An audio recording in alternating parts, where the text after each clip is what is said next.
اعوذ باللہ من الشیطان الرجیم بسم اللہ الرحمن الرحیم یمحق اللہ الربا ویربی الصدقات واللہ لا يحب كل كفار اثیم ان الذین آمنوا وعملوا الصالحات واقاموا الصلاة وآتوا الزکاة لهم اجرهم عند ربهم ولا خوف علیہم ولا هم يحزنون۔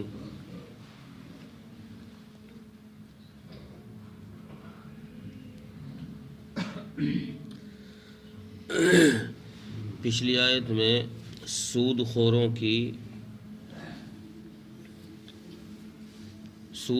کے لیے عذاب کا ذکر تھا اور ان کی ایک خاص حالت کا ذکر پچھلی آیت میں کیا گیا کہ وہ قبروں سے اس طرح کھڑے ہوں گے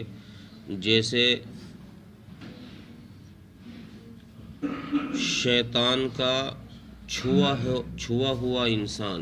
جس پر شیطان آ گیا ہو، جنات جس پر آ گئے ہوں، اس حالت میں اس کا کھڑا ہونا ذکر فرمایا۔ اور یہاں پر اس آیت میں فرما رہے ہیں کہ سود اور بیاج جو بھی اس قسم میں ہیں، یہ ساری کی ساری چیزیں مال کو گھٹانے والی ہیں، ان سے مال گھٹتا ہے، اور صدقات ان سے مال بڑھتا ہے۔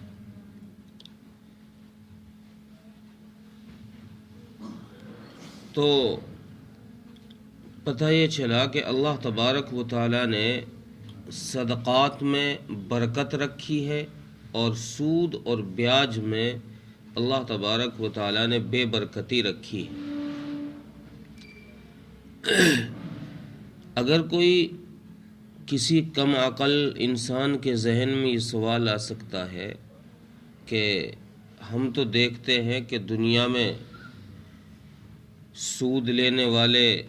بیاج لینے والے جو لوگ ہیں وہ اچھے خاصے مزے میں ہیں،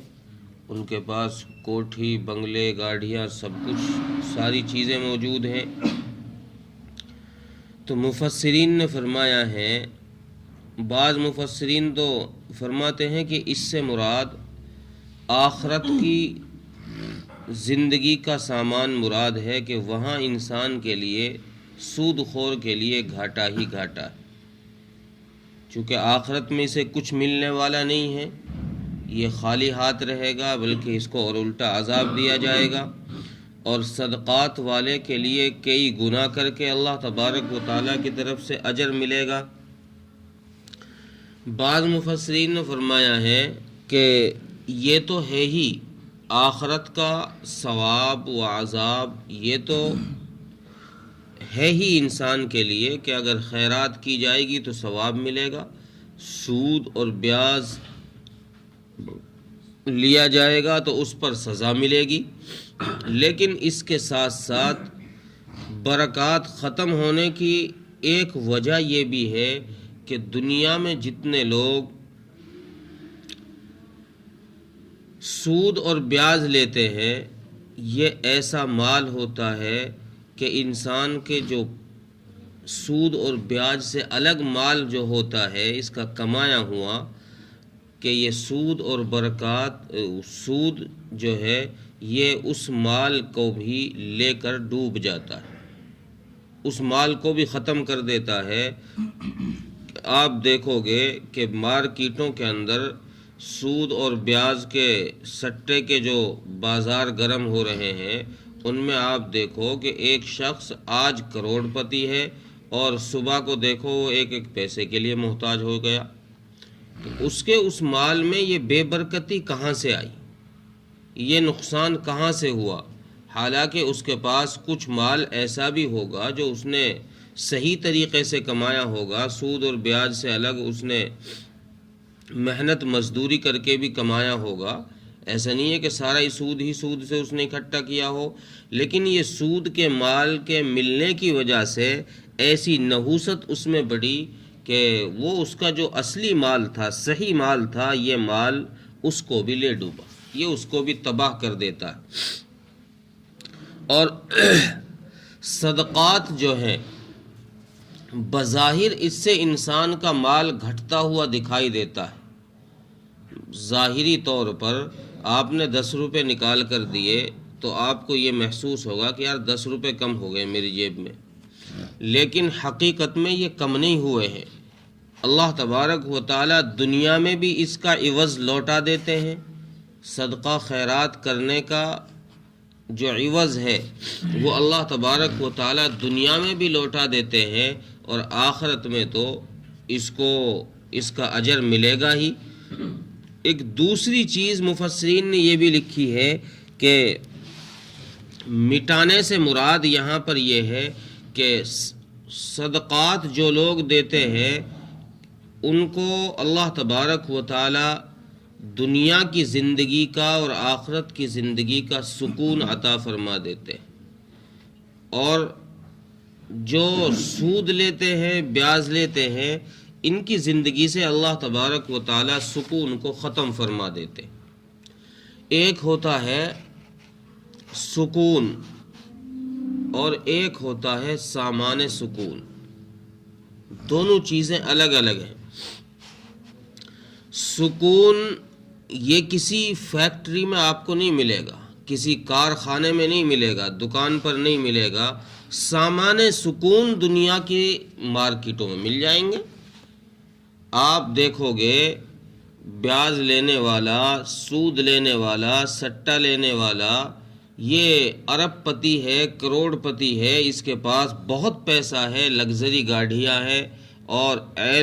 اچھا عالیشان اس کا مکان ہے، اس میں ایئر کنڈیشن لگے پڑے ہیں، یہ اس میں رہ رہا ہے۔ اس نے اس مکان کو اتنا مال لگا کر اس لیے بنایا کہ مجھے سکون حاصل ہو جائے، لیکن آپ دیکھو گے کہ کتنے سارے لوگ ہیں جن کو اس مکان کے بنانے کے بعد بھی سکون نہیں ہے، ان کو نیند نہیں آ پاتی۔ مورخین نے لکھا ہے کہ یورپ کے 75% لوگ، چونکہ وہاں پر زیادہ تر لوگ، اکثریت لوگوں کی وہ ہے جو بیاج اور سود کا کاروبار کرتے ہیں، اس چیز میں ماہر ہیں، وہ دنیا ان کی مثال دیتی ہے کہ دیکھو وہ کیسے پھل پھول رہے ہیں۔ تو یورپ کے 75% لوگ ایسے ملیں گے کہ جو نیند کی گولیاں کھاتے ہیں سکون حاصل کرنے کے لیے، اور بہت سارے تو ان میں ایسے بھی ہیں کہ جن کو وہ گولی کھانے کے بعد بھی نیند نہیں آ پاتی، دوائیاں بھی جواب دے جاتی ہیں۔ انہوں نے اس سامان راحت کو اکٹھا تو کیا ہے، لیکن جو سکون ہے، جو راحت اصل چیز ہے، وہ اللہ تبارک و تعالیٰ کے پاس ہے۔ وہ اللہ پھر ہر ایک کو نہیں دیتا کہ آپ نے سامان سکون اکٹھا کر لیا، جیسے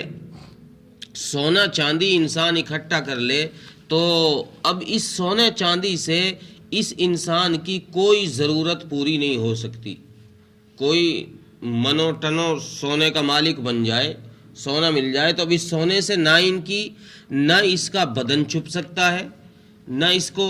سردی سے آرام مل سکتا ہے، سردی بھگا سکتا ہے، بھوک لگ رہی ہے تو یہ سونا اس کی بھوک نہیں مٹا سکتا، حالانکہ اس کے اندر وہ حیثیت ہے کہ یہ اس کے اسباب مہیا کر سکتا ہے۔ یہ سونا بھوک مٹانے کے اسباب پیدا کر سکتا ہے۔ آپ اسے بیچ کر پیسے لو، پیسوں سے سامان لے لو، کھانے کی چیزیں لے لو، اور اسی طریقے سے راحت و آرام کی اشیاء اس سے خریدی جا سکتی ہے، لیکن خود اس میں کسی قسم کی راحت اور سکون نہیں۔ تو اللہ تبارک و تعالیٰ یہ سمجھانا چاہ رہے ہیں کہ دیکھو، صدقات دینے سے مال کا بڑھنا ایک تو یہ ہے کہ ہمارے یہاں اس کا کئی گنا کر کے تمہیں اجر ملے گا، دوسرے یہ بھی بڑھنا ہی ہے کہ جس کی وجہ سے تم مال اکٹھا کر رہے ہو کہ بھئی مجھے سکون ملے، مجھے راحت ملے، تم ہمارے نام پر صدقہ دو، ہم تمہیں سکون اور راحت دونوں چیزیں دے دیں، آرام بھی دیں گے اور راحت بھی دیں گے، ہر قسم کی سہولتیں تمہیں مہیا کریں گے۔ اور اگر تم نے ہمارے نام پر صدقہ نہیں دیا بلکہ تم سود اور بیاج میں لگے رہے، سٹے کے بازاروں میں لگے رہے، تو پھر اس سے بے برکتی یہ ہوگی کہ ہم تمہاری زندگی میں بے برکتیاں یہ پیدا کر دیں گے کہ تمہاری زندگی سے سکون چھین لیا جائے گا، راحت چھین لیا جائے گا۔ اب تمہارے چاہنے کے باوجود تم کو سکون نہیں مل سکتا۔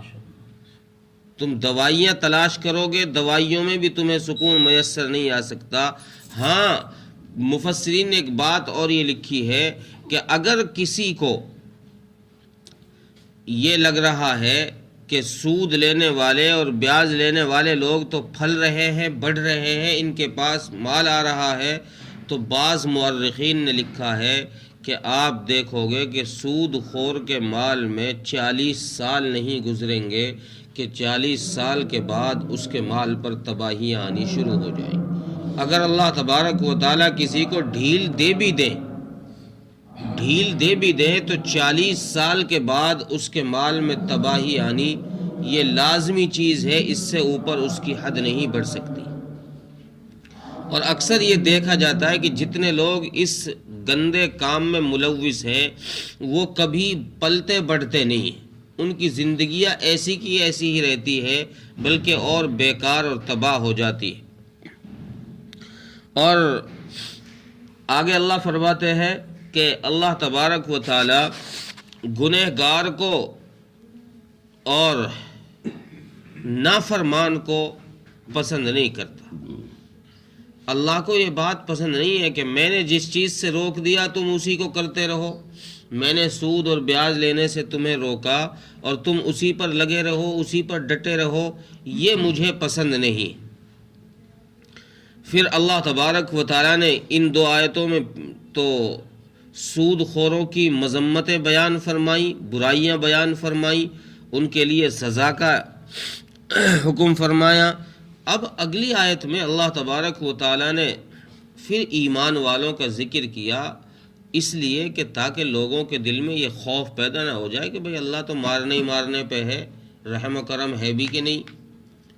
پیار و شفقت ہے بھی کہ نہیں اس کی ذات میں۔ تو اللہ تبارک و تعالیٰ نے آگے پھر فوراً ایمان والوں کا ذکر فرمایا کہ نہیں یہ نہیں کہ میں سزا ہی سزا دوں گا، تم غلطی کرو گے تو سزا دوں گا، لیکن اگر تم نے غلطی نہیں کی، تم نے میری اطاعت کی، تو پھر میرے یہاں تمہارے لیے اجر ہے، میرے یہاں تمہارے لیے انعامات ہیں، میں نے تمہارے لیے راحت کے سامان تیار کر کے رکھے ہیں، اور پھر ایسے راحت کے سامان ہیں کہ تمہیں میرے پاس آنے کے بعد دنیا میں تمہاری چاہے جتنی محبوب چیز چھوٹ گئی ہو، اس چیز کا چھوٹنے کا تمہیں افسوس نہیں ہوگا، تم اس کا افسوس کرنا بھول جاؤ۔ بھئی انسان افسوس تو تبھی کرتا ہے نا جب پیچھے کوئی قیمتی چیز چھوٹی ہو اور آگے کم قیمت والی چیز ہو، یا ہو ہی نہیں کوئی چیز۔ مثال کے طور پر اگر میری جیب سے 10 روپے غائب ہو گئے، مجھے آگے چل کے 100 مل جائے، آگے چل کے 100 مل جائے تو میں افسوس تھوڑی کروں گا مجھے تو اور زیادہ مل گئے تو جانے دو۔ اللہ تبارک و تعالیٰ یہ سمجھا رہے ہیں کہ دنیا میں تمہاری جو راحت کی چیزیں چھوٹی ہیں، ان سے کہیں بہتر درجے کی راحت کی چیزیں میں تمہیں عطا کر دوں گا، اس لیے دنیا کی چھوٹی ہوئی چیزوں پر تمہیں کسی قسم کا افسوس نہیں ہوگا، اور ولا ہم یحزنون، تمہیں غم بھی نہیں ہوگا، تمہیں غم بھی نہیں ہوگا، نہ خوف ہوگا نہ غم ہوگا کہ دنیا میں یہ چیز چھوٹ گئی، اس چیز کا غم ہو رہا ہو، اور اللہ کے عذاب کا کسی قسم کا ڈر ہو رہا ہو، یہ بھی نہیں ہوگا کہ دنیا میں چھوٹی ہوئی چیزوں کا نہ تم غم ہوگا، اور آخرت میں اللہ کے عذاب کا نہ تمہیں خوف ہوگا۔ ترجمہ دیکھیں، یمحق اللہ الربا ویربی الصدقات، اللہ تبارک و تعالی سود کو مٹاتے ہیں اور صدقات کو بڑھاتے ہیں۔ واللہ لا يحب كل کفار اثیم، اور اللہ تبارک و تعالی گنہگار اور نافرمان کو پسند نہیں فرماتے۔ ان الذین آمنوا وعملوا الصالحات، بے شک وہ لوگ جو ایمان لائے اور انہوں نے نیک عمل کیے، واقاموا الصلاة وآتوا الزکاة، اور انہوں نے نماز قائم کی اور زکوٰۃ ادا کی، لہم اجرہم عند ربہم، ان کے لیے ان کے رب کے پاس میں اجر ہے۔ ولا خوف علیہم ولا هم یحزنون، اور نہ ان کو آخرت میں کسی قسم کا خوف ہوگا، ولا ہم یحزنون، اور نہ وہ دنیا کی چھوٹی ہوئی چیزوں کا غم کریں گے۔ اللہ تعالی عمل کی توفیق عطا فرمائے۔